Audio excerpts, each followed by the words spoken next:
नंतर त्यांनी पुत्रकामिष्टी यज्ञ म्हणजे होम आरंभिला। त्या साक्षात त्या होमातून साक्षात विष्णू भगवान अवतरले आणि त्याने दुधाचा खीरचा पायस कटला दिला,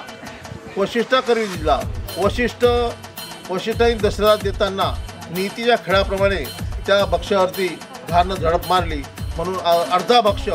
हवेत विलीन झाला आणि तो हवेद्वारे उडत उडत अंजनी पर्वतावर ध्यानस्थ बसली होती, ज्या हातात तो भक्ष्य पडला अंजनी मातांनी तो सेवन केला, म्हणून हनुमंत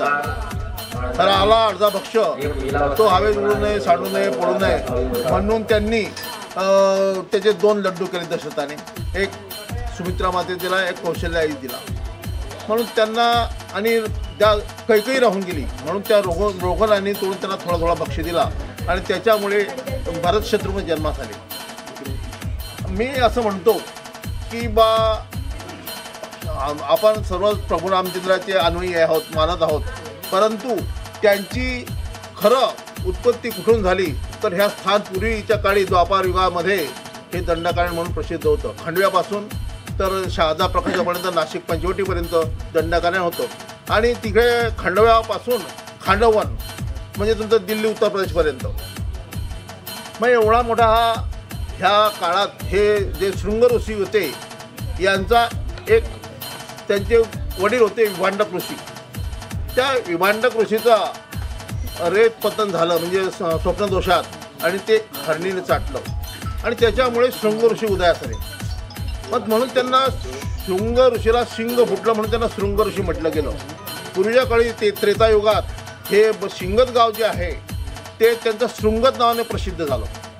परंतु कालायुगात जेव्हा शिंगत होऊन त्याचा अपभ्रंश झाला, पूर्वीच्या काळी म्हणजे इथे शिंगतला जवळच पुरातन मंदिर होतं, परंतु ते पाण्यात विलीन झाल्यामुळे त्याचा विस्कळीत झालेला आहे। म्हणून आम्हाला त्यांचा बा पूर्वीच्या काळी काय होतं नव्हतं, शृंग ऋषी कोण, मी कोण, मला काही त्याची जानकारी नव्हती, परंतु ते स्वप्नदोषात त्यांनी मला दृष्टांत दिला आणि त्याला मला उपृती आली की बा आपण याचा उद्धार करायला पाहिजे,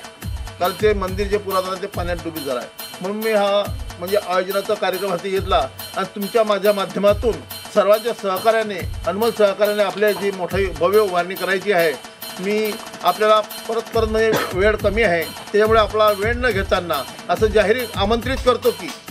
येत्या 26 जानेवारीला म्हणजे सालाबादप्रमाणे पौष कृष्ण प्रतिपदा या दिवशी म्हणजे भंडाऱ्याचा कार्यक्रम आयोजित आहे, तर सर्व भाविक भक्तांनी व सर्व लोकांनी त्या कार्यक्रमात उपस्थित राहून कार्याची शोभा वाढावी व आपल्या यथाशक्तीप्रमाणे ह्या कार्यात जे मदत करता येईल ते यथायोग्य मदत करावी, जेणेकरून हे काम मोठं आहे, माझ्या एकट्या दुःख्याचा होणार नाही म्हणून आपल्या मुलाचं सहकार्य पाहिजे आहे। एवढंच मी बोलून आपल्याला आग्रहाची विनंती करू परत विनंती करतो, येत्या 26 जानेवारीला आपण सर्वांनी अगत्याने हजर राहून ह्या महाप्रसादाचा लाभ घ्यावा ही विनंती। गोमाता ही कामधेनू गोमाता आपल्याकडे उदयास आली, आम्हाला माहिती नाही की गोमातेचं महत्त्व। नंतर आम्ही गोमातेचं म्हणजे आम्ही गौशाळा खोलली आणि अयोध्येचे महाराज अचानक इथे आले होते आणि त्यांच्या हातून हा भूमिपूजनाचा सत्काराचा कार्यक्रम झाला। त्यांनी सांगितलं की ही गौमाता जी आहे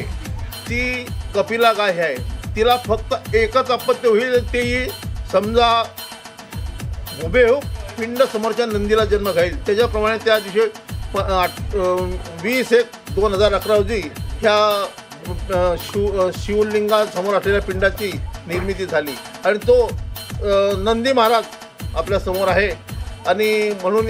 तिला अपत्य नसल्यामुळे त्याचं कार्य आणि त्याचं असे बरेचसे उदाहरणं आपल्याकडे आहे,